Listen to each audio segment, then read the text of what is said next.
combustible sintético. Son combustibles sintetizados con energía limpia y CO2 procedente de la atmósfera. Porsche acaba de empezar a construir la primera planta integrada capaz de producirlos, y técnicamente, son una idea brillante. Sin embargo, muchos opinan que puede ser peor el remedio que la enfermedad. En Chile, es donde Porsche ha decidido fabricar 550 millones de litros de gasolina sintética al año. Los combustibles sintéticos son hidrocarburos sintetizados a partir de hidrógeno obtenido del agua, y dióxido de carbono, procedente de aplicaciones industriales o capturado de la atmósfera. La piedra angular es producirlos, haciendo uso de fuentes de electricidad renovables, eólica o fotovoltaica, y en particular, de excedentes de las mismas. De ahí el hecho de irse a las costas del Estrecho de Magallanes, cerca del Polo Sur, un sitio donde hay potentes vientos que están totalmente infrautilizados, y donde no existen habitantes o industrias capaces de darle un fin mejor a la electricidad,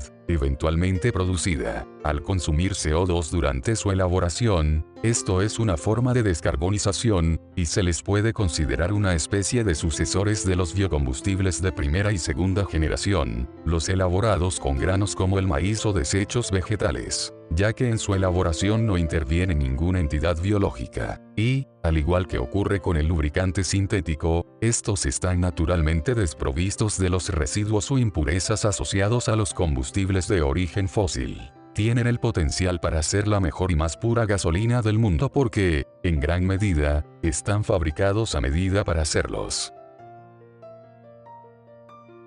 Fabricación. Para producirlo, lo primero que necesitamos es una fuente de energía renovable. En este caso, se va a emplear un molino eólico, de 3.4 megawatts de potencia, aunque la idea es llegar a instalar un pico de 2.5 gigawatts de potencia en el año 2026. En esencia, lo que necesitas es una fuente de energía renovable que, aparentemente, esté absolutamente infrautilizada. Después, esa energía eléctrica se emplea para abastecer todas las necesidades de la planta. En cualquier caso, el uso clave de esa energía eléctrica es alimentar la parte de la planta encargada de, mediante electrólisis de agua cuidadosamente filtrada, producir hidrógeno. Obviamente, la idea es ampliar cuanto antes la instalación original, añadiendo aerogeneradores y electrolizadores, pero manteniendo siempre esa relación aproximada 2:1. Es decir, la planta de electrólisis va a consumir alrededor del 50% de la energía renovable que generen los molinos, y esa energía se va a invertir en producir hidrógeno. A la salida del electrolizador, obtenemos dos caudales separados.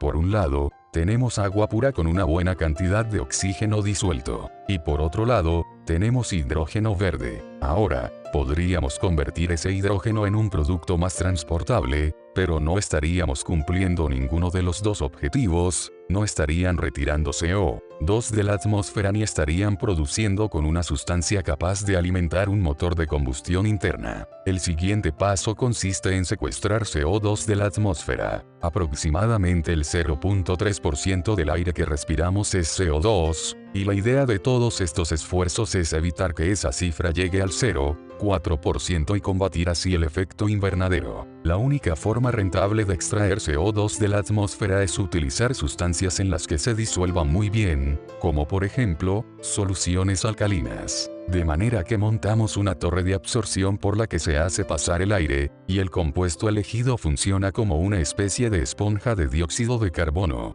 En este caso se utiliza una torre de extracción, que utiliza unos bloques parecidos a catalizadores de coche, embebidos en un compuesto basado en una mina. Una vez que tenemos hidrógeno y dióxido de carbono, llega el momento de hacerlos reaccionar para obtener nuestra primera sustancia combustible. Ambos gases se mezclan en las proporciones adecuadas, y bajo la actuación de un catalizador, se combinan para dar metanol, agua, y un montón de calor que se extrae mediante un sistema de refrigeración y se reutiliza. El metanol se produce en unas torres de reacción. El rendimiento de este proceso no es muy bueno, de manera que tras cada pasada, se recupera por condensación el metanol producido, y la mezcla de hidrógeno y dióxido de carbono se vuelve a pasar. Al final de esta fase, se obtiene una sustancia combustible que es líquida a temperatura ambiente. La última fase del proceso es el reactor de metanol a gasolina. Este reactor se alimenta con metanol casi puro,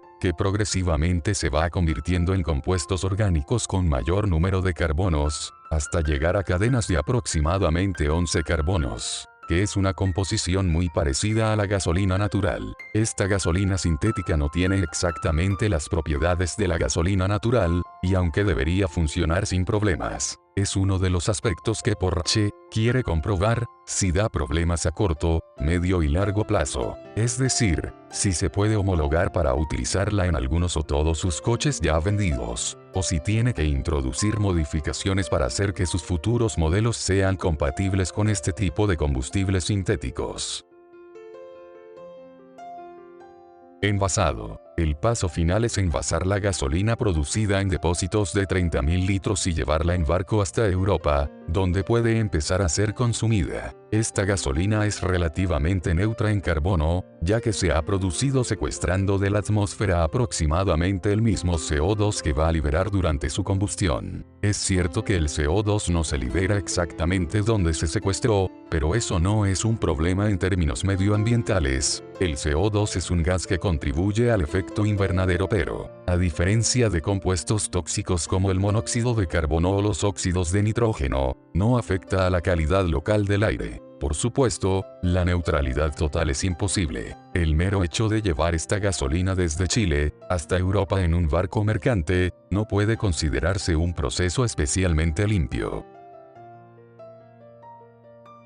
Intereses. En este sentido, encontramos dos posiciones claramente enfrentadas, la de las empresas petroleras y los fabricantes de coches, y la de los ecologistas. La postura de los primeros es relativamente sencilla: estos combustibles son una herramienta magnífica para prolongar la vida del motor convencional o de combustión, reduciendo la presión legal a la que van a estar sometidas las marcas. Como resultado de las sucesivas reducciones previstas en el límite máximo de emisiones de CO2 para los coches a la venta, los fabricantes de vehículos podrían comprar los derechos de emisión de esos 550 millones de litros de gasolina, sin necesidad de llevar la gasolina, ni mezclarla, ni dispensarla en gasolineras europeas. Y eso es precisamente lo que querrían las petroleras y los fabricantes: que existiera una especie de mercado de créditos derivado de la producción de biocombustibles y gasolinas sintéticas. La idea es que las petroleras pudieran fabricar esos combustibles y vender esos certificados, y que los fabricantes pudieran comprarlos.